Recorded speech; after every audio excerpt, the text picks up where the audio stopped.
vlerësojmë punimet të cilat po kryhen për renovimin e këtyre dy ndërtesave me gjithsej 59 banesa sociale për banorët në Plemetin në komunën e Obiliqit Kastriotit.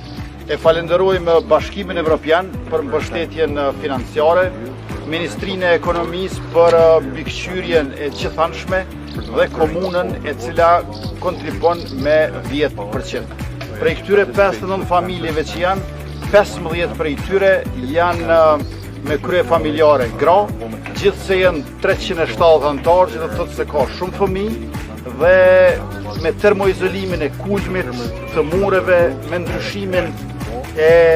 atmosferës brendshme shumë më të rregullt e më të pastër, me ndërrimin e dritarëve edhe të dyrëve, me fasadet të reja, do të kenë kushte të dinjitetshme të gjithë banorët këtu, shumica dërmuese të cilëve janë të komuniteteve jo shumicë, sidomos rom e Ashkali. Të nderuar banor, i gëzofshi këto ndërtesa e banesa të renovuara dhe Qeveria e Republikës Kosovës bashkë me komunën e Kastriotit e me Bashkimin Evropian do të jenë pranë juve. Kur kemi dizajnu këtë projekt, këtë program në fakt, së bashku me Bashkimin Evropian para 3 vitesh, një qëllim edhe sfidë kryesore ka qenë si me balancu dy objektivat. Eficiencën e energjisë në një rënojnë, mirë po edhe të sigurohemi që po arrim tek qytetarët që më së shumti kanë nevojë. Projekti i banesave sociale rreth 6 milion euro, dy prej cilave i kemi këtu sot, e arrin pikërisht në mënyrën më perfekte balancimin e këtyre dy objektivave dhe m'vjen shumë mirë që kemi arrit tek qytetarët e Republikës Kosovës që më së shumti ka nevojë, përfshirë dhe komunitetet pakic, edhe nënat vetushqyese, edhe kategori të tjera të cënueshme.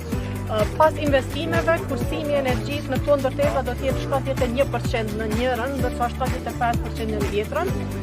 Dhe kjo do të thotë jo vetëm fatura më të ulta, shpenzime më pak, por gjithashtu edhe rehati shumë më e madhe për banorët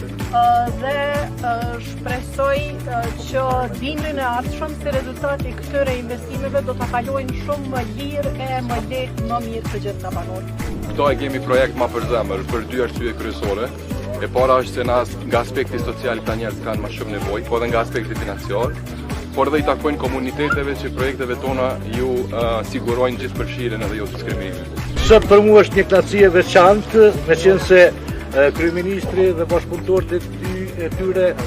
si dhe përfaqësuesi i Bashkisë Evropiane, kryetari i komunës, drejtorë të ndryshëm, sot jam pjesëmarrës, sot për një veten më të vërtetë i barabartë me të tënë.